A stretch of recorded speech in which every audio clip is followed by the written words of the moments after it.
So indeed, welcome to this final panel of this morning. So today we're going to discuss, and I will be your moderator for the session, Driving Sustainable Land Use with Natural-Based Solutions and Earth Observation. So we are going to discuss and explore sustainable land use management through the lens of natural-based solutions and the ongoing Horizon project, LandShift. So we're going to address a different couple of things. So we're going to address needs and challenges of local authorities, okay? When it comes to sustainable land use, we're going to understand and see how nature-based solutions are actually useful in this context. And for the third, we're going to see how also the LandShift project and its solutions are actually supporting local authorities to achieve sustainable land management.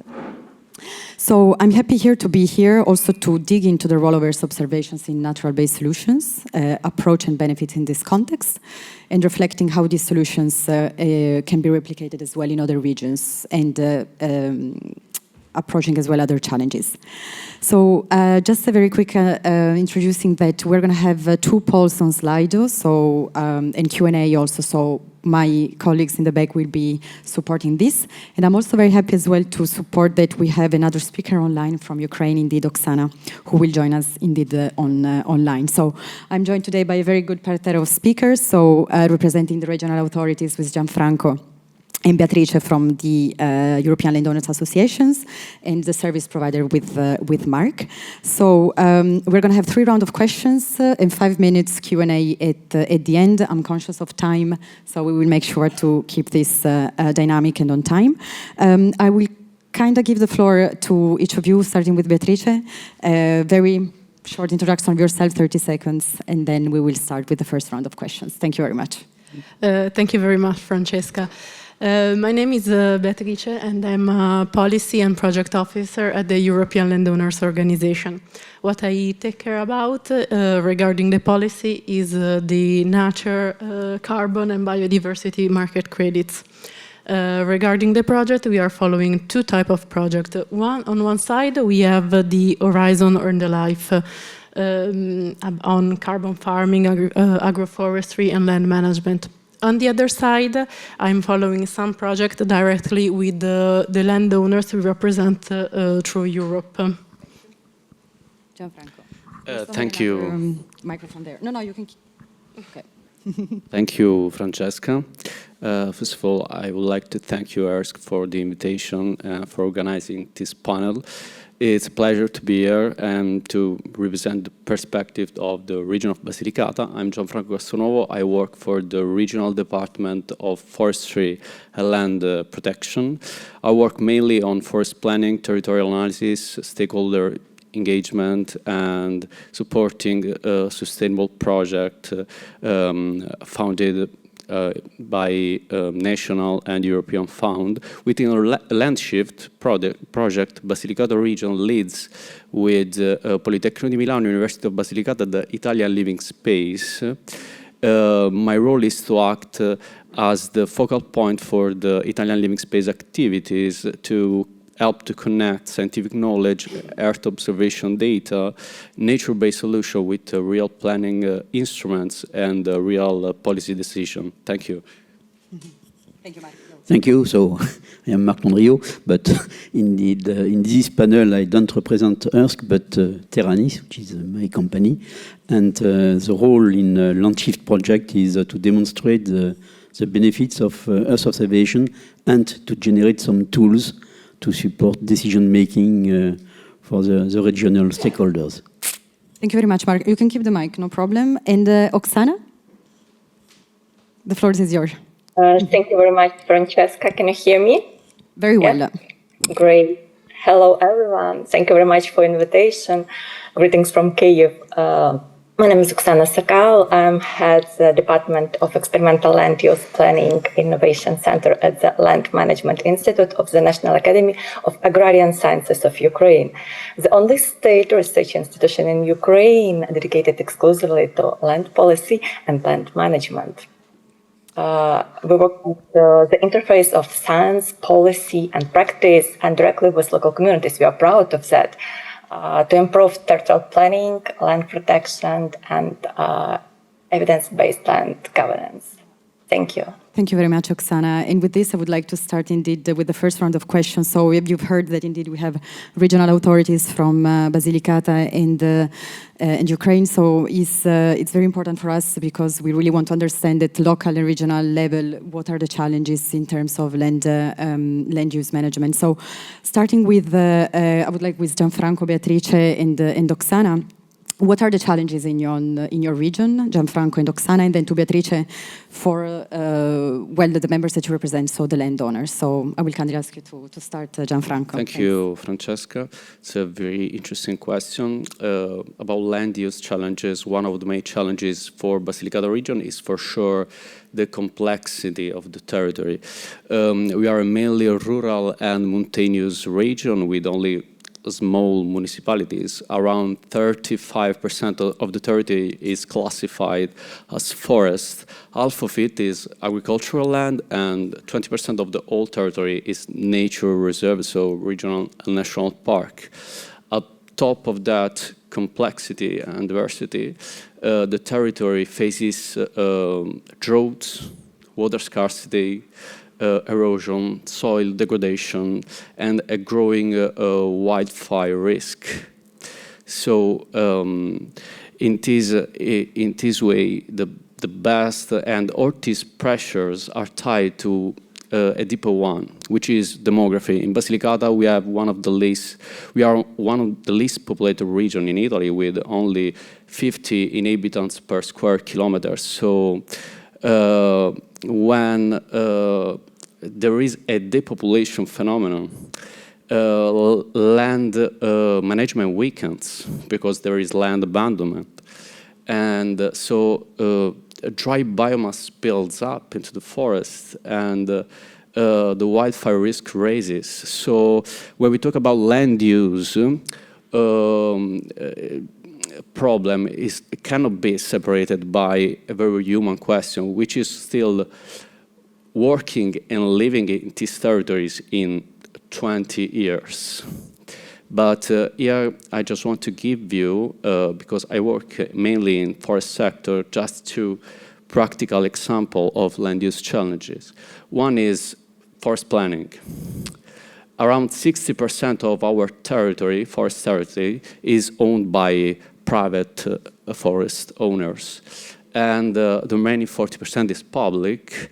On the public side, planning is strong. More than 80% of the forests are covered by forest management plan. On the private side, the situation is pretty difficult, pretty different, because only a small percentage of forest private area is covered by forest management plan. This is because forest management plan can always be expensive for example, for a little small private owners, and private surface is fragmented into the region, is also scattered. From our point of view, a possible solution can be area-wide instrument, such as a territorial forest plan, because can help us to set common guidelines for area-wide for many municipalities, bring a sustainable principle also in fragmented area, and lower the cost for forest management plans for private owners. The real challenge is that this kind of instruments, planning instruments, are always perceived by local actors as constraints by entrepreneurs, private owners, but also by municipalities. And these planning instruments aren't just things to rule the territory, but they are instruments to allow forest certification, so carbon credits, forest food value chain, to implement it, and to implement a long-term resilience into the territory. So we have to work on communication on that with private public institution. Another important challenge related to planning is oak decline. Oak decline is one of the main problems in southern Italy. It's a complex phenomenon related to heat waves, droughts, water scarcity, and pathogens. But in Basilicata, where oak formation make up around 60% of the whole forest area is not only a marginal phytosanitary problem, but is a problem that affects the resilience of one of the main natural infrastructure in Basilicata. So we have to work on it, we have to monitor it, and we have to planning for it.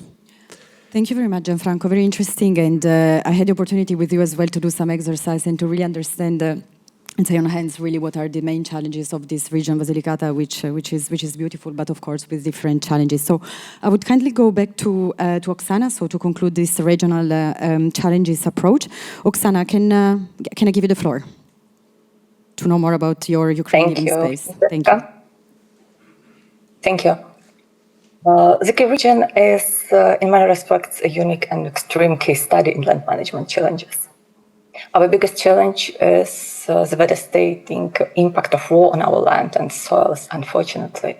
The Kyiv region was occupied in 2022, you know about this. The occupation left behind destroyed infrastructure, contaminated soils, and the most critically, landmines. Unfortunately, we can say that Ukraine is now the most landmine contaminated country in the world. Nationally, up to 8 million hectares of farmland may be affected, and this cost Ukraine is estimated about $11 billion every year. In the Kyiv region specifically, over 37,000 hectares have been severed since the invasion began, but only around 8,000 of those are agricultural land. Demining is still ongoing. These numbers tell you something important. The process is slow, very slow, unfortunately, and what remains unknown is much larger than what has been assessed. For farmers, as you ask about this means they simply cannot access their fields, and for land managers, ground-based monitoring is often just not safe. This is exactly where Earth observation becomes not a useful tool, but an essential one. Beyond mines, we are dealing with soil degradation from military activities itself, compaction from heavy vehicles, contamination from explosives and fuel, destruction of drainage systems, and so on. Blast craters change how water moves through entire areas. Maybe you can show my pictures on this. The second layer of challenges is land governance under wartime conditions.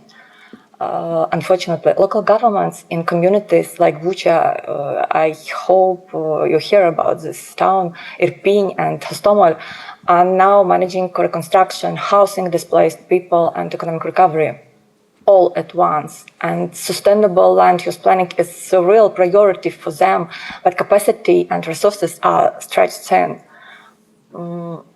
Next one challenge is Kyiv region faced pressure that existed even before the war. It is a fast-growing zone around the capital, Kyiv. Housing development is expanding in an uncoordinated way, with deforestation, pressure on wetlands, loss of water bodies, and so on. Climate stress adds heat and drought on top of everything else. So we are dealing with three overlapping crises, as you can see: war damage, governance disruption, and urban pressure, all at the same time. This is why the LandShift project matters so much for us, not just for scientists, but also for Kyiv region governance and local communities. Thank you. Thank you very much, Oksana, and as well, indeed, also in the next few rounds we will showcase more pictures, but indeed this is very explanatory, of course, of these challenges, of the three challenges that your country now is indeed facing. So this is, we sort of finish a little bit the regional component of LandShift, and Beatrice, I would come to you then. ILO, of course, the European Landowner Association, is an extremely important actor within the project as well, as your members as well represents indeed the forestry land use actor. So what do you think are the main challenges that you see every day in this topic? Different challenges. Different challenges, and also it's difficult to categorize the challenges, because sometimes you have something that accumulates all the landowners, the forest owners, the land manager, the farmers in different states of Europe. Other time you have challenges that there are more linked to a particular country. Inside Europe per se, but coming from, let's just say, like a broader European context, we can say that we can highlight, like, for example, the fact that the landowners are increasingly expected to deliver on multiple objectives at the same time. And they are asked, for example, to produce food, fiber, biomass, but also to contribute to the biodiversity conservation, to the climate mitigation, to the water management, to the landscape resilience. We have a lot of course, valuable objectives to reach. But the fact is that all of these objectives not always align perfectly together, and often require some difficult trade-off and long-term planning. Second, we can say that there is still a gap between the environmental ambition and the economic feasibility. Many reality, well, let's just say sustainable land management practice and nature-based solution require some upfront investments, some changes in the management of the practice, and sometimes a degree of risk-taking. However, unfortunately, the financial benefits may only become visible several years later, and this can make implementation difficult, especially when the landowners are already operating under difficult economic pressure, and also the land managers are not the owners on the land per se for the returns of the economic. Because we have also to think about that a lot of the land in Europe is not privately owned.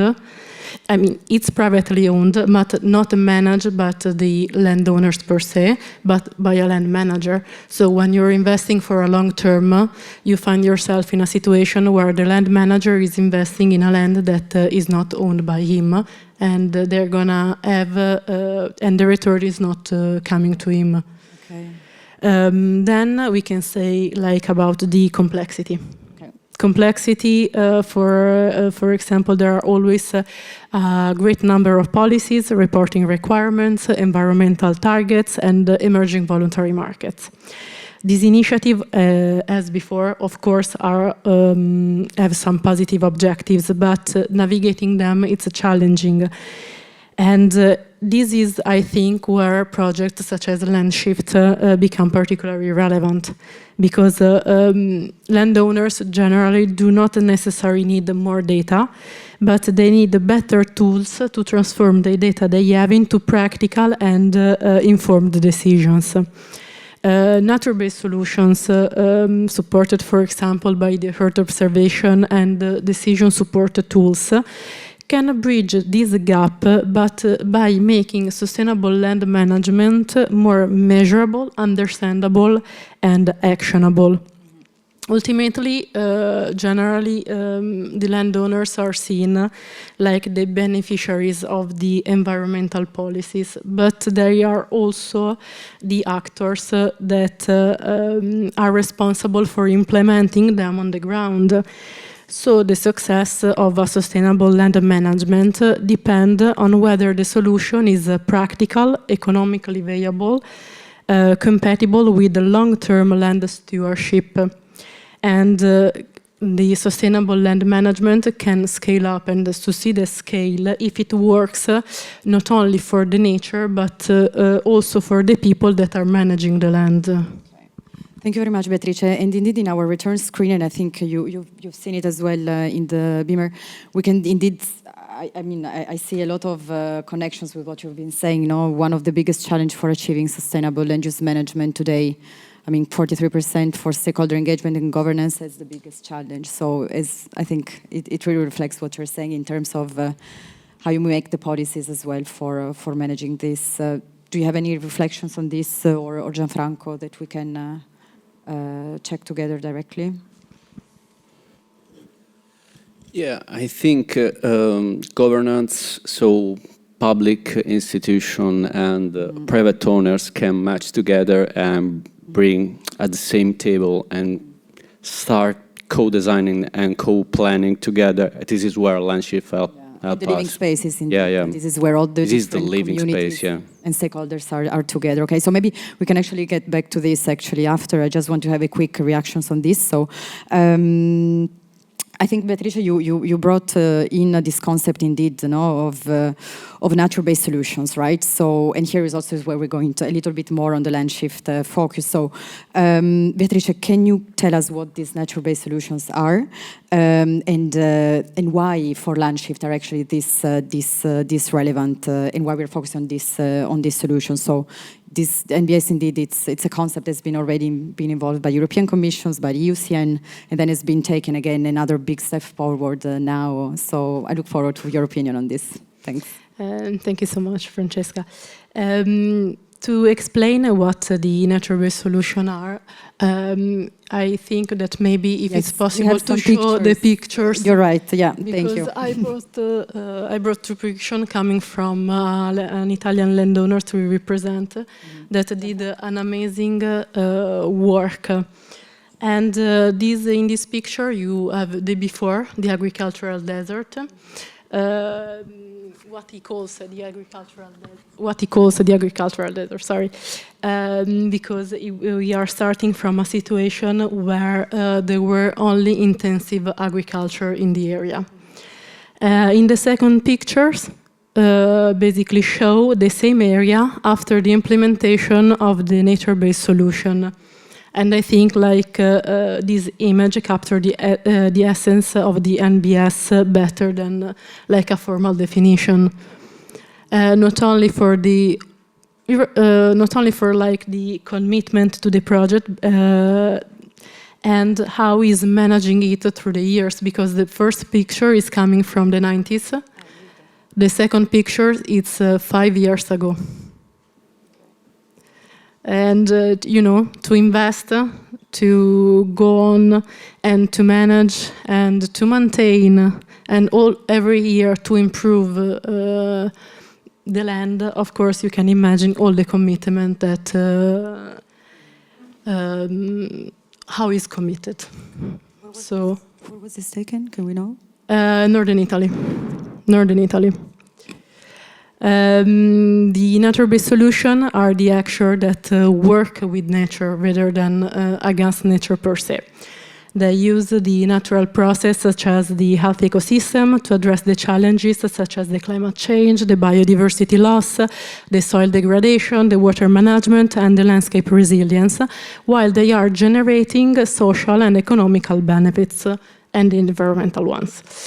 Example of NBS, we can mention, for example, the agroforestry system that are also possible to see in the picture, the wetland restoration, the sustainable forest management, the soil conservation measures, and all the other approaches that are improving the ecosystem function while maintaining a productive landscape, because they are still cultivating rice in this environment.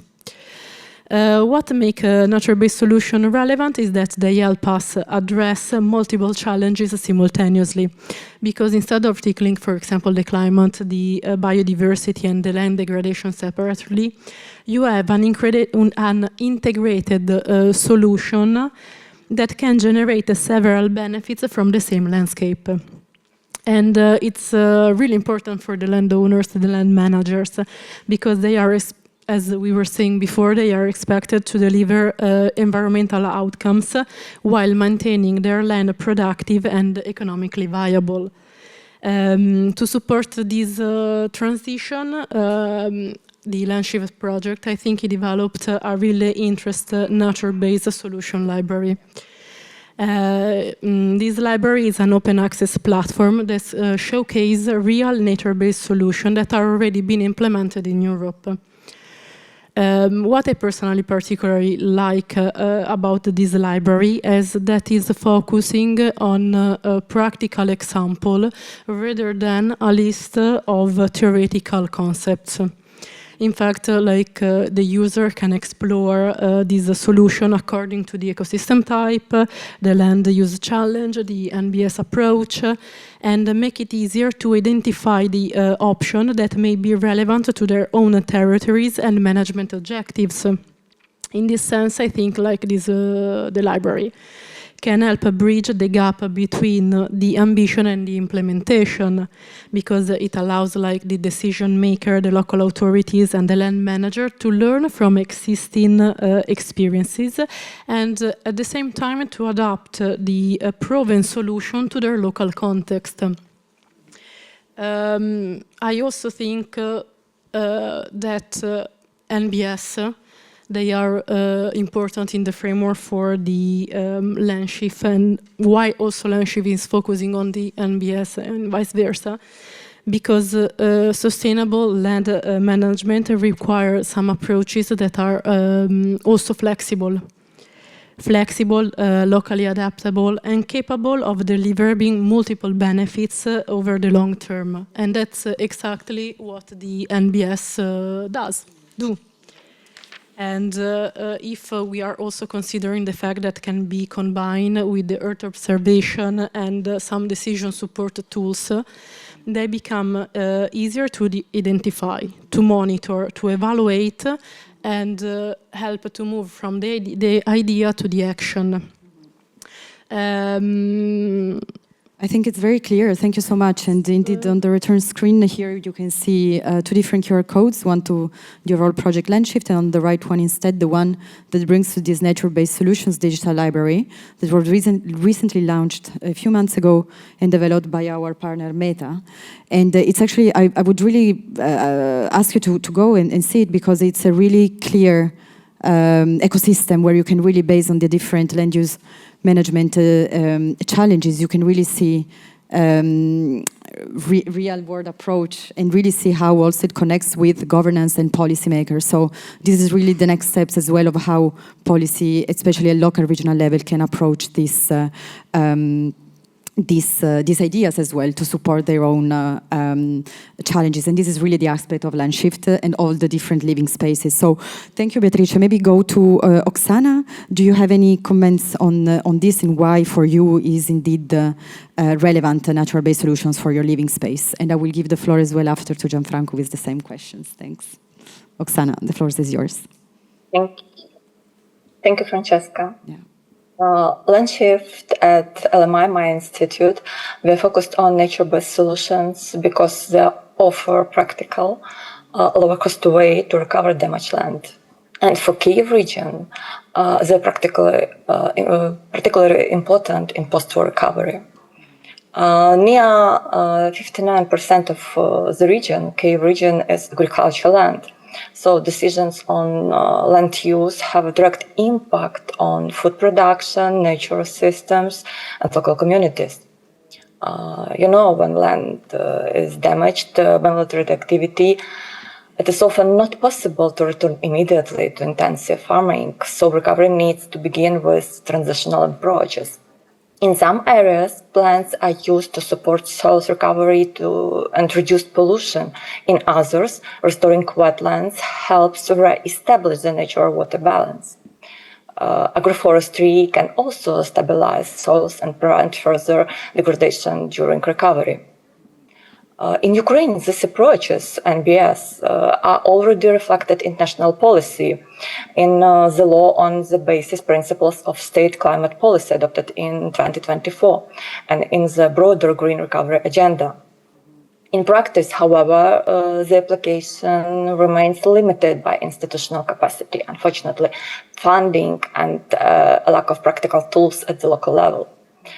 But I have to mention that forestry is the most advanced sector, while in the agriculture, the gap between policy and practice remains significant. This sphere is where LandShift becomes important, practical important. Its nature-based solutions library, Beatrice talking about this, translates general policy ideas into practical options for local decision makers. In the Kyiv region, we have already discussed and really, it's very important to us and for our future. These tools with local authorities, and they told us that, has been very positive, their impress, that which confirms a clear demand to move from policy concept to real implementation on the ground. That's why we would like to use NBS library and try to translate it much more broad. Thank you. Thank you, Oksana. Indeed, it becomes really like a tool to go and speak and to really showcase on real time what these are and the real support that they can give you. Gianfranco, I think you have very good examples as well with Basilicata. Yeah, as regional authorities, we try to see nature-based solution in a very practical way, as measures that can connect environmental protection, climate adaptation, and territorial planning at the same time. We know they already exist thanks to LandShift that, as you mentioned by Francesca and Beatrice, built this nature-based solution library and online. We know they already exist. We know what they look like. For example, ecological corridors, renaturalization of artificial reforestation, naturalistic silviculture, riparian corridors, fuel management for wildfire prevention, and these are all interesting solutions. Now, our part is not finding them, but our part is making them usable, getting them accepted by local actors, getting them inside real planning instruments, and getting them to survive the next budget cycle. So this is where planning instruments such as territorial and regional forest plan comes in, not through nature-based solutions themselves, but the tools that can make them operational into the territory. This is where LandShift helps us build these kind of instruments with bringing at the same table entrepreneurs, landowners, municipalities, the research world, to put this nature-based solution into planning, making them for the local actors understood, trusted, and used for the people who live and works in that territory. Thank you very much, Gianfranco. And indeed, I think you have very clear examples indeed on how you bring together indeed the regional policymakers, and you have very nice discussions on this, I remember. So thank you very much. And then I would like now to go to Mark. So within LandShift, indeed, we talk about land use management, we talk about natural-based solutions, but a very key component as well of this project is, the different decision support tools that are being developed and can really support sustainable land management. Mark, do you want to share with us a little bit some insights on these tools? Yes, very quickly indeed. So we have seen that there are several users in the LandShift. Two regions have been mentioned. There are also the region of Macedonia and Thrace in Greece, the region of Occitanie in France, and the region of Masovia in Poland. So 5 regions represented in the project. We have the representatives of the landowners or some organization, and we have also a lot of universities in the project, which develop some models in order to evaluate what could be the land shift results, meaning the land use changes results in terms of biomass estimation, in terms of carbon sequestration, GHG gas emission, socioeconomic impact, and biodiversity benefit. So all that is developed by several universities in the project, and indeed the purpose of the project is to build up together with the end user some scenario which will and represent indeed the land use over the territories. And we have several types of scenarios, what we call the as-it-is scenario, meaning just to project what could be the land use over the territory if nothing is changed in terms of land management. So just by using the past and the historical background of the land cover of the territory to project in 2050 what could be the land use over the territory. We have the optimum scenario, which is to build up some scenario totally coping with all the European directives and also the local directives in terms of carbon sequestration, in terms of gas emission, and so on and so on. So another interesting example for each living space to build up an optimum scenario.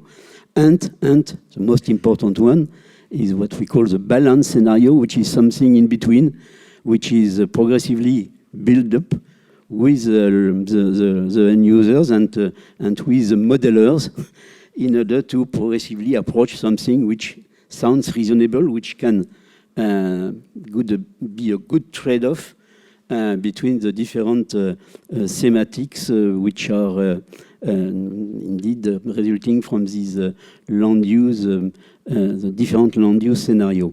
So, and for that, yes, we are developing a tool, including with our colleagues from the University of Geneva, with data cubes, which are gathering all the scenario elements, or building the land covers and estimation of the land covers for these different scenarios, and also a trade-off tool, meaning a multi-criteria decision support tool, which will allow the decision makers to potentially compare and assess progressively what could be the best scenario to be selected over the region. So that's the overall purpose, which is quite ambitious, I would say. It is, especially the most optimistic one. Just to say as well that all this project is coordinated by the Eratosthenes Center of Cyprus, which is important because they have a tough job. They have it. To coordinate this team of 26 partners. During 3 years, yes. Yeah, they're doing a very good job to coordinate us, absolutely. And I think indeed we're now in the middle of the project where we are really now seeing, these different scenario modeling, which are very interesting, very connecting to very relevant policy at European level going on now. And we look forward as well to the next step to actually test it and use it, of course. So since we are closing this session, we still have one last question that I would like to have, and then dedicated some time to Q&A. I've seen we already have some questions, so should you have other questions, do not hesitate to write them so we can comment them upon us. So you really mentioned as well, Mark, Earth observations, and we already touched upon some of the details. Could you quickly tell us indeed how EO is actually used within LandShift and how it can support broadly, the concept of NBS and especially decision support making? And one last question, sorry. Yes, this one it is. Okay. Yeah. so obviously, Earth observation is used for building the land covers themselves. Past land covers and potentially future land covers. So that's something which is based on the Copernicus services, by the way, for the situation today. Another important benefit of Earth observation is for the gas emission estimates. We are using the CAMS service calibrated with in situ measurement as well, in order to try to make some downscaling of these emission of gas. So all that is using intensively Earth observation, and something which is very important is that observation also could be a very good tool to potentially assess the future and monitor what are the real impact of the decision which will be taken over the time by the decision makers. Absolutely. Sorry, I have what I was forgetting before. It's also, we've seen previous pictures indeed as well from the Kiev region. So this also, it's very relevant in terms of Earth observation, of course. Gianfranco, Oksana, and Beatrice, the same questions to you, how you see it, and if you see any opportunities for EO-based solutions in this context. And eventually, I will complement as well, since we're closing, what are the main challenges that you can see as well in terms of uptake within your context and challenges? Okay, I see many opportunities, very practical ones, especially for prevention, monitoring, and emergency management. I just want to give you a very practical example. This year, through our collaboration with EGEOS, a company based in Matera, the Department of the Regional Department of Forestry and Land Protection has completed the accreditation for the Copernicus Rapid Mapping Services. So now we are able to request on-demand satellite images and analysis that are actually free of charge for public administration, and we use these tools, for example, to assess area damaged by floods or a loss in terms of forest biomass after a wildfire event. But when we are talking about Earth observation opportunity, we are not talking only about emergencies. We are thinking about monitoring. Take, for example, oak decline again. Which area are the most affected by the phenomenon? Where the decline is most intense, and what kind of solution can be implemented and where?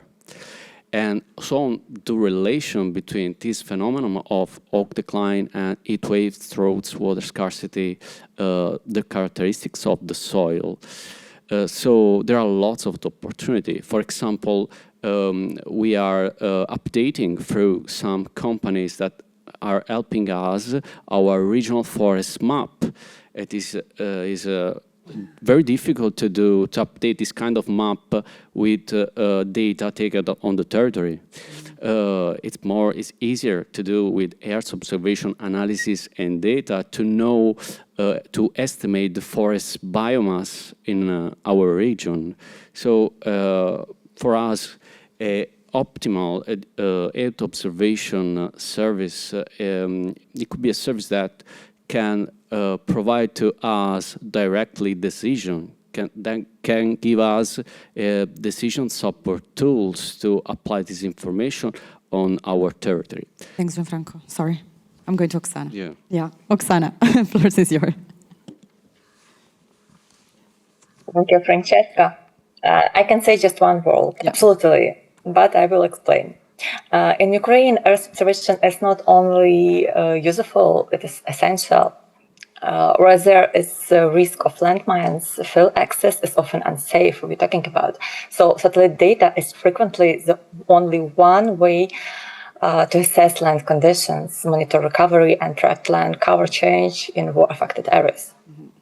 But the region also have a very specific case, the Chernobyl exclusion zone, where physical access is highly restricted, and Earth observation is only practical way to monitor environmental change and risks, such as fire or flooding.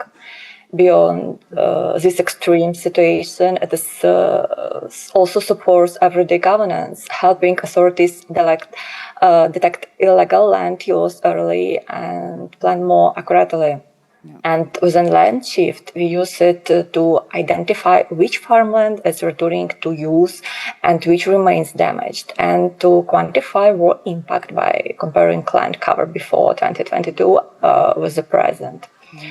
According to challenges, the main challenge, as for me, of the uptake of digital and Earth observation tools in Ukraine is not the availability of technology, but the conditions for its practical use.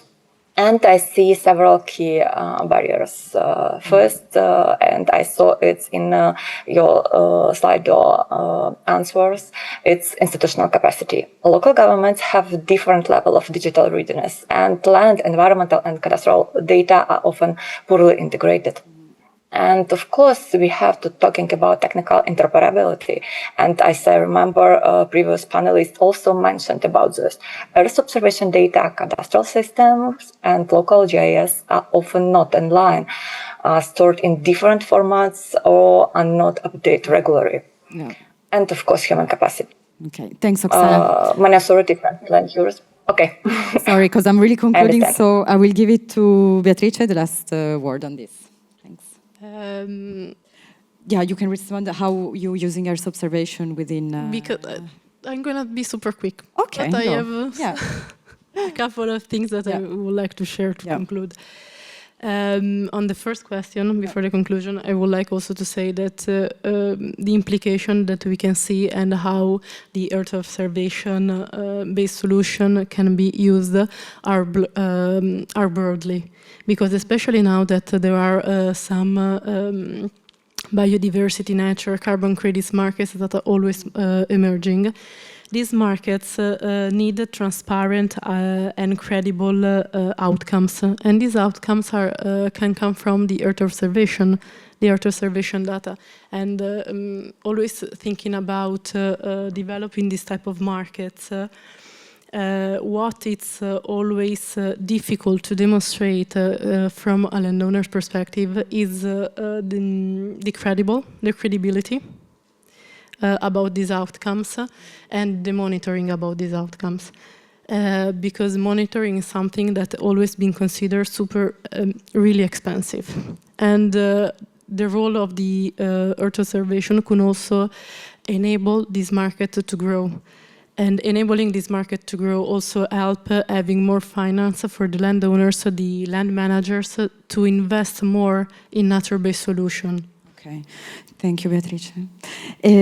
So I think we are concluding. I see very interesting questions that maybe we can just quickly see. Maybe, I think, Beatrice, this one is nice. How do you articulate your initiatives with NRR regulations, if any? Is it something that you would like to take this? It's like, I think, a broader question because we are developing different type of initiative that could be related to carbon, biodiversity, nature. But to be like more general, what we are developing and trying to help the land manager, the landowners, the forest owners, the farmers of our organization is being able to develop this type of projects, not only in the mandatory market and that we are developing within the European Union, but also to be able to find themselves in a situation that can be developed in the voluntary market while we are waiting for the United Union. Okay, thank you. Any other questions about UNET restorations, introduce Copernicus products? Okay. Yes, this is a good question. How to balance economic and environmental needs? Do you have any responses on this? Mark.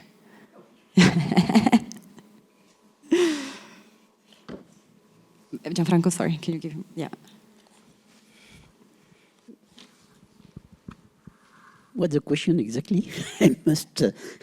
I think here, how to balance economic and environmental needs. Yeah.